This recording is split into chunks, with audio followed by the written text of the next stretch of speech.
de estos sectores que dicen, oigan, posiblemente el presidente no esté enterado de todo lo que está ocurriendo en el país y por eso no se está pronunciando? El presidente sabe, Juan Carlos, al milímetro lo que está ocurriendo en el país. Por supuesto que sí. Hay cuestiones sobre las que el primer mandatario se tiene que pronunciar y hay cuestiones que no competen a que el presidente del Estado se pronuncie. Uno de ellos es lo que está trabajando, lo que opera el poder o el órgano judicial del Estado. Ahí no corresponde que haga una apreciación. Cecilia. Como vocero presidencial, entonces, Jorge, ¿hay una postura oficial del gobierno en relación a lo que está pasando y está aconteciendo en este momento en el país? A ver si podemos repetir, por favor, la pregunta, Cecilia, y subir un poquito el retorno, si nos permiten. Ahora sí, Cecilia, a ver. ¿Me escucha bien, Juan Carlos? Muy bien. Como vocero, entonces, de la presidencia, Jorge, ¿cuál es la postura oficial del gobierno de Luis Arce con relación a lo que está ocurriendo? Que todo lo que se está desenvolviendo en el ámbito de la justicia siga su curso sin interferir desde el Poder Ejecutivo al trabajo que realiza el órgano judicial del Estado. Esa es la postura. Todo lo que se tiene que investigar, todo lo que se está conociendo en ese ámbito, pues sigue su camino. No corresponde que ahí el Poder Ejecutivo, el titular del Poder Ejecutivo, el presidente del Estado boliviano, haga apreciaciones respecto a lo que sucede en ese ámbito. Sin embargo, Jorge, esto ha ido más allá o está yendo más allá incluso de determinaciones judiciales o un proceso de investigación como tal. Han habido ya repercusiones, como usted lo sabe y el gobierno lo sabe, incluso de organismos internacionales a lo largo de este tiempo. ¿Y por qué se están pronunciando? Porque en muchos de estos casos estos organismos han participado de esta situación en lo que se ha llamado en su momento el proceso de pacificación del país. En lo que se ha llamado el proceso de pacificación del país, que fue mal llamado pacificación porque no se estableció nunca una dinámica para lograr pacificar el país, ahí solo una referencia. La pacificación es una construcción social.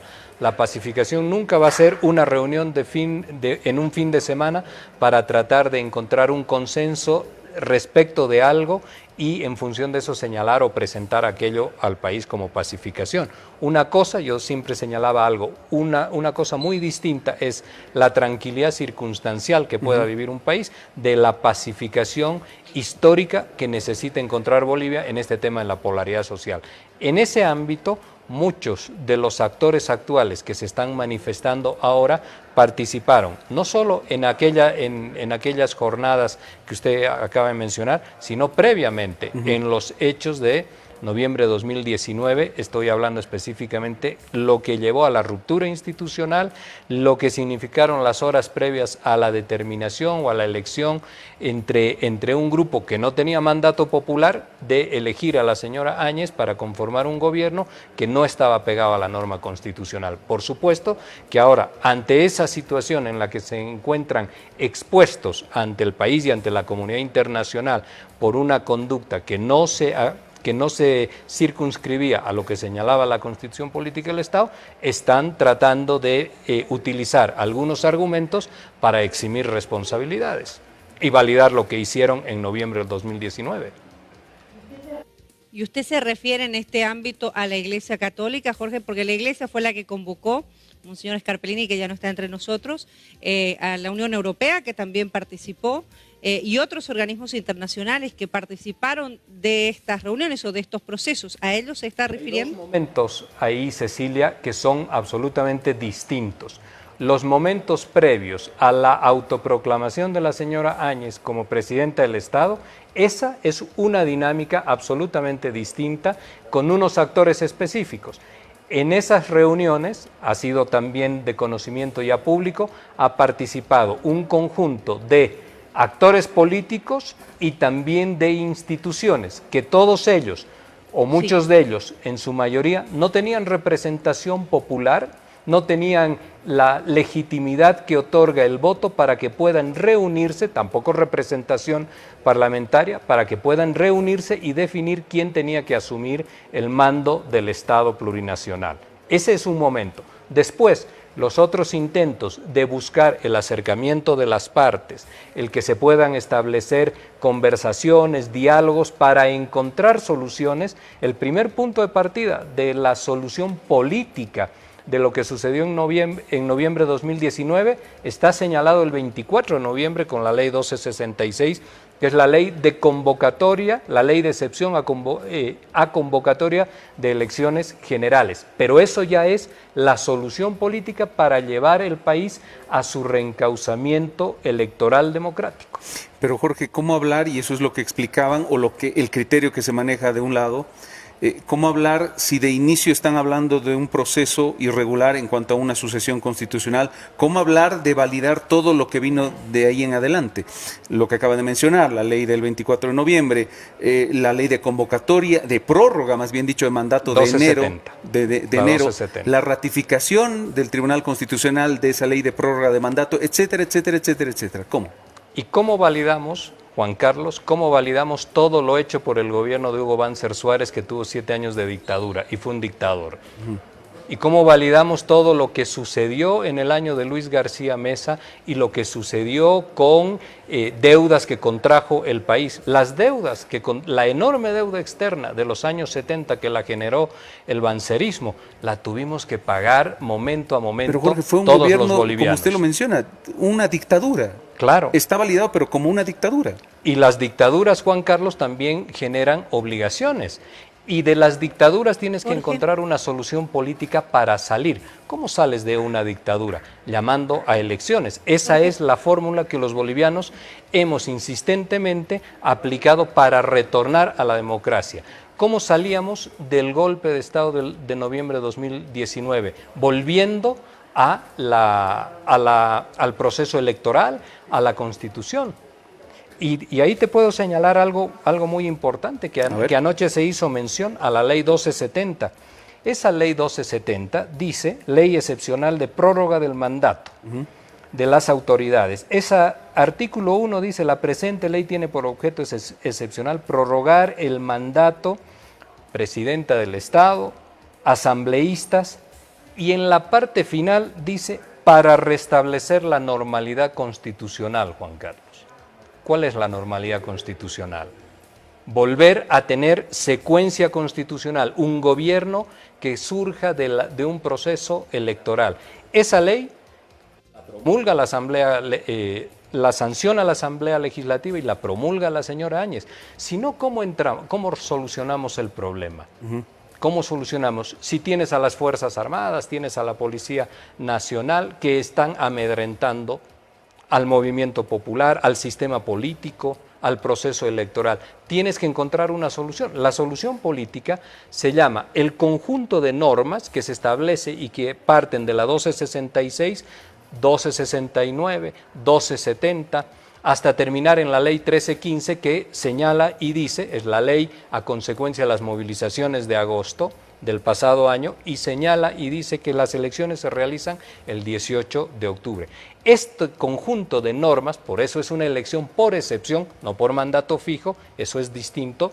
Esta ley, este conjunto de normas de excepción acompañadas entre la Asamblea Legislativa y el órgano electoral plurinacional del país es lo que constituye la solución política para poder tener elecciones y reencauzar Bolivia hacia la democracia y la Constitución. Si no, de lo contrario, no tienes pues salida política. Se tendría que ir la señora Áñez, del conjunto de sus ministros, se tendrían que ir a hacer dejación del poder para que alguien se haga cargo del poder y llamemos a elecciones. Pero eso no va a ocurrir en la política práctica. Eso no va a ocurrir. Era una lucha por el poder político. La solución política ha sido esta. Pero la ley dice, para restablecer la normalidad constitucional. Significa que algo había sucedido y estábamos fuera de la normalidad constitucional. Cecilia. Jorge, usted acaba de decirnos, o acaba de citar los gobiernos de Hugo Banzer, acaba de citar el gobierno también de Luis García Meza, pero efectivamente, como lo decía Juan Carlos, son dictaduras. Las dictaduras gobiernan sin asamblea legislativa. En el caso del gobierno de la señora Áñez, se cogobernó con una asamblea legislativa que era presidida por por la bancada del Movimiento al Socialismo, la señora Eva Copa. Así es. Y el 2 de noviembre del año 1979, con el golpe de Alberto Natush Bush, esos 16 días, Cecilia, esos 16 días de angustia, de muerte y de dolor que sufrieron los bolivianos, el entonces Parlamento o el Congreso Nacional de la República, como se llamaba por entonces, estuvo funcionando los 16 días, no se cerró. No quiere decir que el funcionamiento de aquel entonces Congreso haya eximido del rótulo o del calificativo de golpe de Estado de lo que fue la gestión del señor Alberto Natush Bush aquellos 16 días. Lo que significó... Pero son 16 días, no más de un año. ¿Y cuál es la diferencia entre 16 días y un año en términos cualitativos? Todas las leyes que ocurrieron posteriormente y la validación de ellas como presidenta. Estuvo el Congreso de la República funcionando. Y desde ese Congreso de la República, Cecilia, se gestionó y se negoció de forma permanente con el gobierno de Alberto Natush Bush para restablecer la democracia. Y permítame, quiero decir que le diga esto. Desde ese Congreso se plantearon dos alternativas que las generaba el coronel Alberto Natush Bush. La primera es formar un gobierno tripartito entre los militares, el Congreso de la República y la Central Obrera Boliviana. Y ante el rechazo pidió y propuso también generar un gobierno bipartito, compartido entre el Congreso y el poder militar. Y también fue rechazado. Ahí el Congreso de la República, nuestros diputados y senadores de aquellos años jugaron un rol fundamental en la reconquista de la democracia. No fueron los únicos, pero jugaron un rol fundamental, lo mismo que la Asamblea de la gestión pasada. Ahora, Jorge, a ver, volvamos al presente, o por lo menos al pasado cercano. De lo que se está hablando en este momento, en lo absolutamente coyuntural, queda absolutamente claro que el 2019 pasaron una serie de situaciones, sí. Una serie de cosas, eventos que nos llevaron a una crisis política o hasta institucional, con una sucesión de renuncias, etcétera, etcétera, todo lo que ya conocemos. De lo que se trataba era de buscar una salida, como lo acaba de mencionar. Siempre es la salida de la sucesión fue constitucional, de acuerdo a la visión del gobierno. La sucesión constitucional no fue la salida, la sucesión constitucional fue la culminación y la consolidación de la sucesión de eventos que encadenados todos ellos generaron la ruptura institucional, el golpe de Estado. ¿Qué es un golpe de Estado, Juan Carlos? Es el ánimo de poder retirar al titular que ejerce el poder ejecutivo para sustituirlo por una forma no democrática, no institucional, por otra persona. ¿Y dónde queda la renuncia en esa lógica? Pero la renuncia está clara en algo, Juan Carlos. Yo le digo que son un conjunto de eventos. No hay tiempo para que le explique. Son 10 hitos que determinan el golpe de Estado en Bolivia. El primero de ellos empieza con los cabildos, con la presencia de la Organización de Estados Americanos, con este relato del fraude que no lo han probado en un año que han tenido al mando del Estado, y finalmente las horas previas a lo que han denominado sucesión constitucional. Esa sucesión constitucional es el rótulo para poderse presentar decorosamente ante la comunidad internacional y ante la misma sociedad boliviana. Pues bien, en lo que se denomina sucesión constitucional, y ayer el señor Quiroga, que estaba acá, dice, ¿quién da constitucionalidad a las normas, a las leyes en Bolivia? El Tribunal Constitucional. Sí. Pues bien, el Tribunal Constitucional emite el 12 de noviembre un comunicado, Juan Carlos, un comunicado. Los comunicados, de acuerdo a lo que señala el Código Procesal Constitucional, no son vinculantes. ¿Qué es vinculante en lo que dice el Código Procesal Constitucional? Las sentencias, las declaraciones y los autos constitucionales, no el comunicado. Lo que emite el Tribunal Constitucional fue un comunicado que te pide o que se fundamenta en una resolución, en una declaración constitucional del año 2001, cuando había otra constitución, pero que también te dice que para el tema de la sucesión vaya usted al artículo 169, ya no de aquella constitución, sino de la actual, la del año 2009. El artículo 169 dice algo claramente, Juan Carlos. Permítame dos segundos que yo se lo lea acá.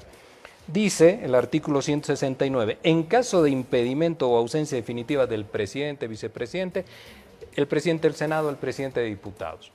En caso de impedimento o ausencia definitiva, ¿cómo sabemos si es ausencia definitiva? Hay una renuncia, dice usted. Es correcto, hay una denuncia. La Constitución también norma el tema de las renuncias. Si hay una renuncia, la Constitución le dice váyase al artículo 161. ¿Qué dice el artículo 161? Las dos cámaras, senadores y diputados, se deben reunir para admitir o negar la renuncia de la presidenta o del presidente del Estado, etcétera, etcétera, vicepresidente, vicepresidenta. La pregunta, Juan Carlos, ¿se reunieron? No se reunieron. ¿Y el vacío de poder? No, no se reunieron. Pero hay que seguir la Constitución política del Estado. Le digo como argumento, el vacío de poder. Estaban en el país pero acá el expresidente. está señalando la misma resolución, la misma declaratoria, constitucional a la que refiere, te está enviando al artículo 69 de la Constitución. Y ahí te dice, reúnan las cámaras, traten la renuncia. No se reunieron las cámaras. Jorge. Ahora, muy bien, tú puedes decir, pero no habían tampoco autoridades, porque todas esas autoridades habían renunciado. Entonces tienes que recomponer las directivas. Y el artículo 35 del reglamento de la Cámara de Senadores te dice, presidente, primer vicepresidente y tercer secretario le corresponden al bloque mayoría. La tercera vicepresidencia al bloque minoría. La señora Áñez era del bloque la minoría. Nunca, Juan Carlos, hubiese podido ser presidenta del Senado. Por eso no reúne las cámaras. Perdón, ¿no ejercía la segunda vicepresidencia del Senado? ¿Perdón? ¿No ejercía la segunda vicepresidencia del Senado? Pero su función es reunir a la Cámara para recomponer la directiva, de acuerdo a lo que dice el reglamento. Y hay un dato más. Jorge. El 11 de noviembre hay un video de una red colega de ustedes, del canal Unitel, donde aparece la señora Áñez con una carta que le envía el comandante de la policía, y con esa carta interpela al general Calimán y le dice que tienen las Fuerzas Armadas que salir, y en una de las partes dice, se lo exijo como presidenta del Senado. ¿Quién la había nombrado presidenta del Senado? Nadie. ¿Acaso la Cámara había reconstituido su directiva? Pues no lo había hecho. Y no reúne las cámaras, Juan Carlos, porque no hubiese podido ser nunca presidente de la Cámara de Senado. Cecilia, a ver, tenemos consultas. Jorge, usted hablaba de la Constitución y del artículo que obviamente habla de la sucesión constitucional, pero antes de que estas dos renuncias, presidente y vicepresidente, llegaran a la Asamblea Legislativa, tanto presidente como el vicepresidente, el ex presidente y ex vicepresidente, ya no estaban en el país. Cecilia, no, esta última parte, si me la puede volver a repetir y nos dan retorno. Usted hablaba de sucesión constitucional y hablaba obviamente del artículo que establece la Constitución Política del Estado, pero antes de que estas renuncias llegaran a la Asamblea Legislativa, como ocurrió por ejemplo en el caso de Goni, que todos recordamos, mandó su carta, se la trató en una asamblea de emergencia en Sucre, antes de que esto ocurriera, él esperó a que la asamblea, en ese momento Goni, para irse del país, antes de que esto ocurriera, ya el expresidente y el ex vicepresidente no estaban en el país, Jorge, ya habían salido de Bolivia. Igual. La Constitución Política del Estado le dice que se tienen que tratar las cartas de renuncia, aceptarlas o negarlas. ¿Se trataron? Hagamos la comparación. ¿O no se trataron? Hagamos la comparación. No se trataron en esa fecha, Cecilia. Hagamos la comparación entre el proceso del señor Sánchez de Lozada y el nombramiento de Carlos Mesa en sucesión constitucional y el proceso que hemos vivido el año 2019. Sánchez de Lozada presenta su carta de renuncia.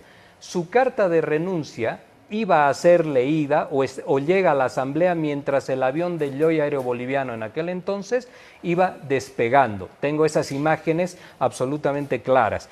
Y se trata la carta de renuncia del señor Sánchez de Lozada mientras él iba ya en vuelo hacia los Estados Unidos. La Asamblea, el Congreso Nacional de aquel entonces acepta y lo que ya sigue lo conocemos todos. La sucesión constitucional renuncia a esa posibilidad el señor Ormando Bacadíes, el señor Mario Cosío y finalmente esto... se lee la renuncia del señor Sánchez de Lozada, se acepta y se convoca a don Carlos Mesa. Y así funcionó. En este caso había que operar de la Así misma asume. manera. Después ya con Rodríguez Belcé es específicamente las renuncias tanto del presidente de senadores como de diputados. Pero a lo que voy, mi pregunta era, ya no estaban ni el presidente ni el vicepresidente en el país en ese momento. Y ya se habían hecho públicas, porque usted habla de declaraciones públicas que efectivamente hizo en su momento también la expresidenta Yanine Áñez, ya se habían hecho públicas también varias renuncias. Ya había renunciado el presidente de diputados, la presidenta del Senado había hecho pública su renuncia también y en teoría ella participó de estas reuniones, efectivamente, eso es lo que se ha mencionado incluso en el cuaderno de investigaciones, donde se plantea esta sucesión constitucional. Entonces, si había un vacío de poder, todos en la línea de sucesión habían renunciado, ¿qué podía ocurrir? ¿Qué tenía que ocurrir entonces legal y constitucionalmente si todas las autoridades habían Constituir renunciado? las directivas de las cámaras. Eso era lo que corresponde y eso es lo que le señala a usted la Constitución Política del Estado. Reconstituir las cámaras las directivas, de ambas cámaras. Esto es lo que había que hacer. ¿Sabe por qué además, Cecilia? Porque no existe ninguna posibilidad de que la presidencia pueda caer en una persona que no está contemplada en la Constitución Política del Estado, que no esté sujeta a la sucesión constitucional. Esto no puede ocurrir, tiene que ser o el presidente de la Cámara de Senadores o presidenta, o el presidente o presidenta de la Cámara de Diputados. No se va horizontalmente hacia las otras directivas porque son directivas menores. Se tiene que reconstituir la directiva y esto no se hizo. ¿Por qué no se reúnen, Cecilia, a las dos cámaras para hacer esto? Porque el reglamento señala claramente cuáles son las proporciones o las distribuciones, mejor dicho, que le corresponden a las bancadas en mayoría y a las bancadas en minoría. Y ahí no se tenía posibilidad alguna de que una persona en minoría se haga cargo de la presidencia de diputados o de senadores. Y eso es tan importante, Cecilia, que es lo que configura la intencionalidad de generar una ruptura institucional para poner en la presidencia o dejar en la presidencia del Estado a alguien que no le correspondía en función a lo que señala la Constitución Política del Estado. Bien, Jorge, para ir finalizando, sin lugar a dudas, a ver, el tema es muy complejo, no deja de ser complejo. La circunstancia como para reconstituir las cámaras en el marco de una normalidad no se habían dado. Varios parlamentarios se habían declarado incluso en la clandestinidad de ese momento por la circunstancia de conflictividad del país. Pero bien, es un criterio. Quiero avanzar y quiero finalizar. Esos hechos son preocupantes, pero Seguro, Juan Carlos, seguro. porque de hecho es lo que está forzando a que no se reúnan las cámaras. Y que deben ameritar una investigación sin lugar a dudas. Exactamente. De todos los que corresponda. Y ahí va precisamente mi pregunta. Exactamente. Se tiene que investigar a el actual dirigente de la Central Obrera Boliviana, que también sugirió la renuncia de Evo Morales. Se tiene que investigar a la Defensora del Pueblo, que también sugirió la renuncia de Evo Morales. Se tiene que investigar a los expresidentes de la Cámara de Senadores y Diputados que avalaron posteriormente lo que el gobierno considera un gobierno de facto. Es decir, ¿tiene que ser así de amplia la investigación? Juan Carlos, desde la ciencia política siempre se recomienda y se estudia que lo verdaderamente importante en una sociedad son lo que se llaman los factores de poder, fundamentalmente aquellos factores que pueden desequilibrar la estabilidad política de un país. Que el secretario general de la Central Obrera Boliviana, que la Defensora del Pueblo, que la Confederación de Empresarios Privados, que la Iglesia Católica o que la Asociación de bailadores de Oruro pidan la renuncia, no desequilibra un sistema político. Lo que verdaderamente desequilibra son dos elementos fundamentales, y uno, si quiere usted todavía, las Fuerzas Armadas. Las Fuerzas Armadas porque tienen el monopolio de fuego, la capacidad del fuego del Estado. Es un factor altamente disuasivo para que usted pueda tomar una determinación contraria a lo que significa su deseo o su decisión personal. Las Fuerzas Armadas participan en el evento de noviembre de 2019, puntualmente en la tarde del domingo 10 de noviembre, con la conferencia de prensa, contrario a lo que dice la ley de organización de las Fuerzas Armadas. El factor disuasivo son las Fuerzas Armadas, no es la Central Obrera Boliviana, porque la renuncia, Juan Carlos, a los presidentes en Bolivia con esta frágil institucionalidad en la que vivimos, se la piden más o menos todos los días, todos los que se les ocurre. y eso no tiene fuerza. ¿Por qué? Porque ellos no son factores desequilibrantes, las Fuerzas Armadas sí lo son. Ese es el elemento central. Si policía y Fuerzas Armadas no hubieran decantado la balanza de poder en favor de quienes generaron la ruptura, pues no hubiese sucedido noviembre Perdón, de 2019. Jorge, pero escuchando y recordando las palabras del propio expresidente Evo Morales, él en su lectura de renuncia decía, escuchando a CONALCAM, escuchando al Pacto de Unidad, escuchando a la COP, renuncio, nunca menciona a las Fuerzas Armadas. Juan Carlos, las Fuerzas Armadas, ¿usted qué cree? ¿Que va a ir y le va a decir, bueno, muchas gracias por el consejo al general Calimán y a todos los otros generales, pero voy a seguir gobernando? No tenía ya seguridad para el país porque la policía se había amotinado. Ya no tienes control sobre las Fuerzas Armadas porque las Fuerzas Armadas han quebrado la línea de mando con el poder civil. De hecho, es una institución de obediencia, no de deliberación, pero quebraron la orden de mando con su capitán general, que es el presidente del Estado. Si no tienes estos poderes que te aseguran reaseguran la tranquilidad y la seguridad interna del Estado, y tienes una situación de convulsión, ya lo otro solamente es discursivo. Tu decisión es o la vía de Salvador Allende en Chile, que significa la muerte del presidente, o la vía, por poner un ejemplo, de Juan Domingo Perón en la Argentina, y es la renuncia y tener que salir al exilio. No tienes otras alternativas. Bien. Cecilia. En este caso, y dejando de lado a los actores de la sociedad civil, si se quiere, como mencionaba también Juan Carlos, ¿qué pasará entonces con los expresidentes de la Cámara de Senadores y Diputados, tomando en cuenta, por ejemplo, la Ley 1266, que es la base prácticamente de todo, en su artículo 2, que deja sin efecto las elecciones del 2019? Esa ley efectivamente la firma la Asamblea Legislativa. Estoy hablando concretamente de los presidentes en ese momento que sí tenían, como usted menciona, poder político, ¿no?, en el país. ¿Qué pasará con ellos? ¿También este proceso de investigación tiene que llegar a ellos? ¿Y en qué sentido tendría que ser así, Cecilia? En el sentido de que se está demandando un gobierno de facto, pero que después es avalado por una asamblea legislativa con una nueva convocatoria, con obviamente esta ley que estamos hablando, la ley 1266, que deja sin efecto las elecciones del 2019, y la ley de convocatoria a nuevas elecciones, que la firma la presidenta o la expresidenta Yanine Áñez y la firma también la señora Eva Copa. La presencia de la Asamblea Legislativa es parte fundamental de lo que significa la solución política para una ruptura institucional. De lo contrario, Cecilia, si no hubiese existido Asamblea Legislativa porque el golpe, como lo intentó muchas veces, hubiese llegado a anularla o a cerrarla definitivamente, pues la convocatoria a elecciones la hubiese tenido que hacer ¿quién? Solamente la señora Áñez, a través de un decreto porque ya no se podían generar leyes. Hemos tenido...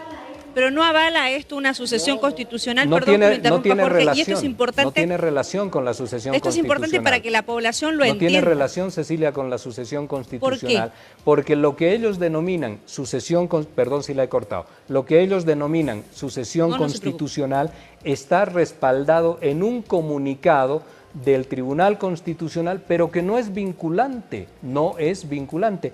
El entonces magistrado Petronilo Flores señala y dice, no tiene ningún valor esto que es un mero comunicado, porque lo que vincula son sentencias constitucionales, declaraciones constitucionales y autos constitucionales.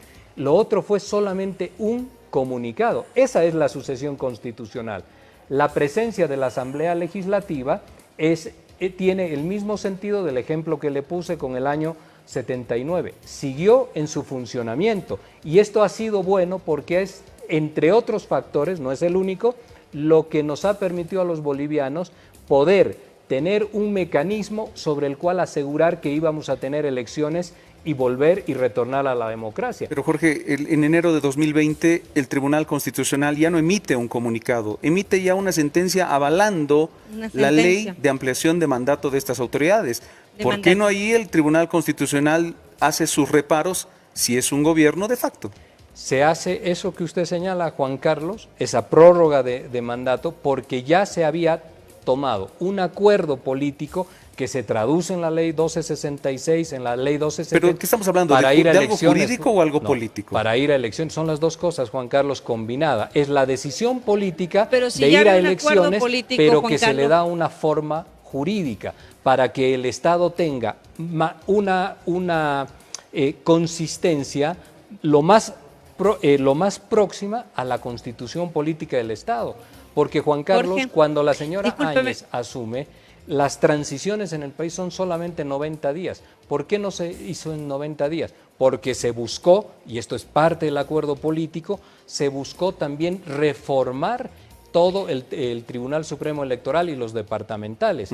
Y los tiempos para la convocatoria de elecciones, que ya están abreviados porque son 150 días y se establecieron 120 días, fue parte de un acuerdo político. Para que la señora Áñez pueda conducir ese proceso, parte del acuerdo político, se establece una ley para prorrogar el mandato. Cecilia. Usted nos está hablando, Jorge, de un acuerdo político. Entonces, hubo un acuerdo político para reconocerla como presidenta y ella convoca elecciones. ¿Es así? No es exactamente como usted lo está planteando. Hubo un acuerdo político fundamentalmente, Cecilia, para que el país pueda ir a elecciones. Usted ya tenía un hecho consumado. Pero el hecho consumado es que se había producido el golpe de Estado, la señora Áñez se hizo del poder y los factores de poder del Estado, Policía y Fuerzas Armadas la sostenían en el gobierno. Esos factores de poder también generaron Sencate y Sacaba para sostener a ese gobierno. Si ya está la señora Áñez en ese momento en la presidencia del Estado, ¿cómo salimos y resolvemos el problema? No es un tema de reconocimiento, es un tema de búsqueda de caminos constitucionales, democráticos, que no hay uno mayor que no sea convocar a la voluntad popular para salir de esto que la ley 1270 dice, retornar a la normalidad constitucional. Esto había que hacerlo. Pero usted acaba de mencionar caminos constitucionales, Jorge, y es lo que le volvemos a plantear. Es decir, si se reconoce el gobierno de Yanine Áñez como un gobierno de facto, usted habla de un acuerdo político para buscar salidas constitucionales. Entonces, ¿por qué volvemos hacia atrás? Es lo que quizás no queda claro en este momento. Usted acaba de mencionar salidas constitucionales. En el tema de un gobierno de facto, si hubo un acuerdo político para buscar una salida constitucional. ¿Por qué volvemos hacia atrás? Porque en las calles, Cecilia, en las calles de este país hay miles de personas que se han visto afectadas en su libertad, en su integridad física porque han sido lastimadas y heridas con heridas de bala y otras familias que están incompletas en el país. Ese es el tema fundamental de muchos, miles de bolivianos, millones de bolivianos que han votado por una opción política y que quieren que se realice justicia sobre aquello que se generó en el 2019. Y es necesario también las investigaciones porque, Cecilia, a ningún boliviano se le puede ocurrir en el mejor de sus pensamientos que puede tener una aventura de quebrar el orden constitucional, la secuencia constitucional, interrumpir los 5 años porque el gobierno no le gusta o porque el gobierno es absolutamente distinto a su pensamiento. Esto los países que construyen Estado y sociedad lo cuidan. Y para cuidarlo tenemos que cerrar este tema a través de lo que significa un proceso de justicia con debidos procesos, por supuesto.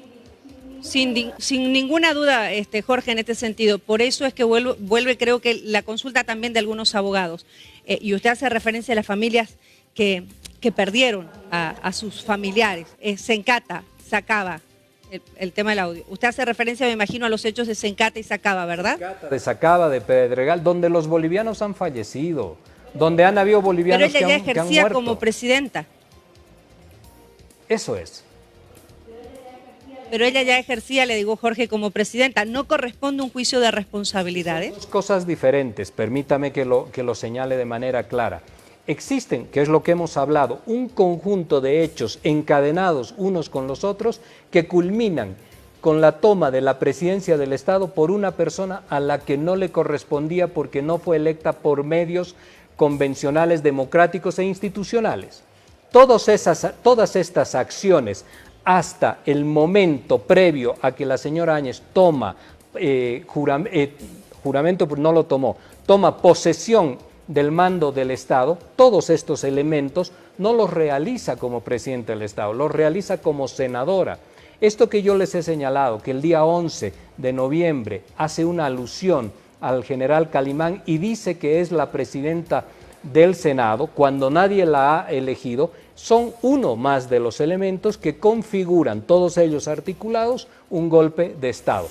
Del 12 de noviembre en adelante hay un conjunto de acciones ya en el gobierno no constitucional que ella presidía. Eso sí genera responsabilidad, pero en la línea de juicios de responsabilidades, como ocurrió con Banzer, como ocurrió con García Mesa.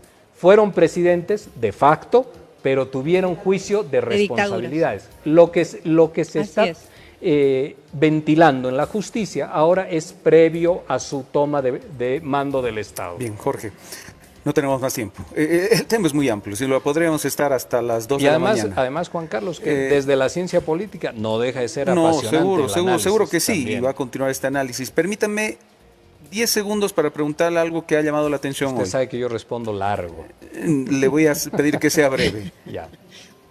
¿Hay alguna, no sé si llamarle instrucción o alguna determinación, algún consenso en cambiar, en modificar la ley de juicio de responsabilidades? Hoy han salido parlamentarios del MAS con una intencionalidad en ese sentido, con un anteproyecto de ley. ¿Hay algo desde el Ejecutivo que pretenda cambiar la ley de juicio de responsabilidades? No está en la agenda, no ha sido considerado. Hasta el día de hoy no está en la agenda y no ha sido considerado. Si se conoce, lo discutimos después, pero hasta el día de hoy no hay nada. ¿No viene del Ejecutivo esto? No. La idea. No, el Ejecutivo no está en esta dinámica, porque no le corresponde. Pero a la pregunta, la respuesta a Juan Carlos, no viene nada del Ejecutivo. Bien. Jorge, muchísimas gracias. No, gracias Juan Carlos por la oportunidad siempre de poder hablar